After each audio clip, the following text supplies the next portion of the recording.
आज बात उस पार्टी की करेंगे जिसका नाम है मजलिस इत्तेहादुल मुस्लिमीन। अब ये जो नाम है ये अपने आप में कई सारी चीज़ें दर्शाता है। मजलिस भी है और मुसलमानों को इत्तेहाद करने की बात भी इसी पार्टी के नाम में है।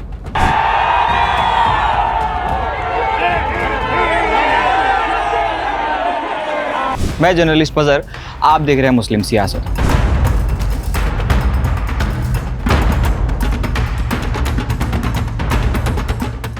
सीमांचल में जो लहर शुरू हुई है अब उसमें थोड़ी सी दरार पड़ती हुई नज़र आई।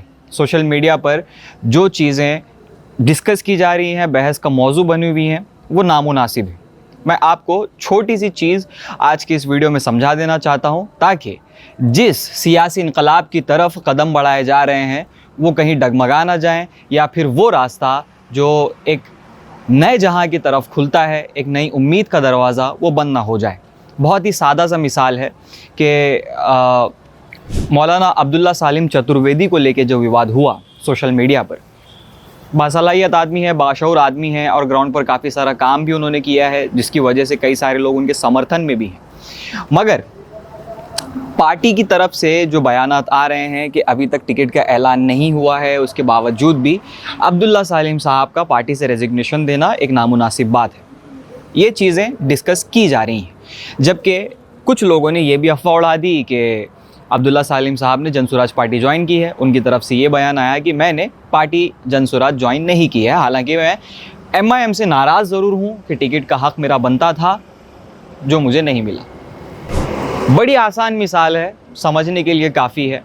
बात कुछ इस तरह से है कि एक गांव जो पूरा का पूरा अंधेरे से घिरा था, वहाँ कुछ लोगों ने ये फ़ैसला किया, जो बाशऊर लोग थे, जो ज़िम्मेदारान थे, उन्होंने ये फ़ैसला किया कि हम लोग सब लोग मिलके मशाल जलाते हैं और गांव में रोशनी की जाएगी।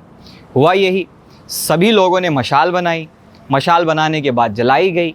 मगर जैसे ही रात का वक्त हुआ और सब लोगों ने मशाल जलाई तो कुछ ही दिन में एक दूसरे में जो खुलूस था वो फीका पड़ गया और आपसी इख्तलाफात रोनुमा होने लगे। किसी ने कहा कि मेरी मशाल सबसे अच्छी है तो दूसरे ने कहा कि नहीं नहीं, मेरी मशाल सबसे अच्छी है। तो किसी ने कहा कि बगल वाले घर की मशाल का उजाला मेरे घर के सामने पड़ ही रहा है तो मैं अपनी मशाल क्यों जलाऊं। और इन्हीं तमाम चीज़ों की वजह से धीरे धीरे एक एक मशाल बुझती चली गई, जिसकी वजह से पूरा का पूरा गांव अंधेरे में पड़ गया। और हुआ ये कि किसी रात अंधेरे की वजह से एक बच्चा हादसे का शिकार हुआ। तब गाँव वालों को समझ में आया कि उन्होंने क्या गलती की है।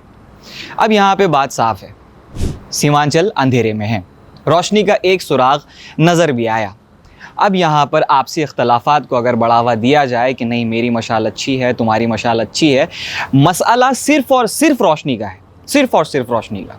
ज़रूरत रोशनी की है, मांग रोशनी की है, क्योंकि जुल्मत का अंधेरा जो पूरे सीमांचल को घेरे हुए कई सालों से जो लोग महज एक हिंसा बने हुए हैं, वो मुसलमानों की आबादी, वो अक़लियतों की आबादी, वो पिछड़े तबकों की आवाज़ जो लगातार दबाई गई, पैसा भरपूर कागज़ों पे दिखा मगर ज़मीनी सतह पर कोई मुद्दा पूरा का पूरा खड़ा हुआ नहीं उतरा और डेवलपमेंट की तो दूर दूर तक बात ही नहीं की जा सकती। ऐसे में अगर आपसी इख्तलाफात को तरजीह दी जाए तो आप खुद सोच सकते हैं कि वो मशाल बुझ जाएगी और फिर से गांव अंधेरे में हो जाएगा। मगर उस बात का एहसास कब होगा?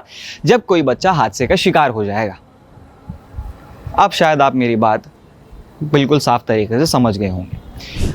आज मीटिंग हुई है मजलिस इत्तेहादुल मुस्लिमीन की। अख्तरुल ईमान और आदिल हसन दोनों ने मुलाकात की है अब्दुल्ला सालिम से और ये कहा जा रहा है कि अब जो लोग इनके इख्तलाफात को, चिंगारी को जो पनपी थी उसको आग में बदलने की कोशिश में लगे थे, अब उनके इरादे कहीं ना कहीं कमज़ोर हुए होंगे। ये साजिशें होंगी, किसी एक को भड़काया जाएगा, डिवाइड एंड रूल की पॉलिसी भी अपनाई जाएगी। जो नहीं चाहते कि यह चिराग जलाया जाए, उन लोगों की साजिशों को समझिए और आपका इत्तेहाद फ़िलहाल कितना महत्वपूर्ण है, कितना मायने रखता है, इस बात को थोड़ा सा समझिए। इधर उधर भटकने की कोशिशें मत कीजिए। सोशल मीडिया पर कई सारे पोस्ट आएंगी जो आपको वर्गलाने की कोशिश करेंगी, आपके ध्यान को इधर उधर भटकाने की कोशिश करेंगी, मगर जो दिया इनकलाब का जलाया गया उसे हवाओं से बचाना है, वो आप ही की जिम्मेदारी है। आपका क्या कहना है इस मामले में? नीचे कमेंट सेक्शन में कमेंट करके हमें ज़रूर बताएं। बाकी मिलते हैं अगले वीडियो में, किसी और नए मुद्दे पर बात होगी। तब तक के लिए बने रहिए मुस्लिम सियासत के साथ। और हाँ, अगर चैनल को सब्सक्राइब नहीं किया है या फेसबुक पे देख रहे हैं तो चैनल को फॉलो नहीं किया तो जल्दी से कर लीजिए, ऐसी नई नई अपडेट्स आपको मिलती रहेंगी।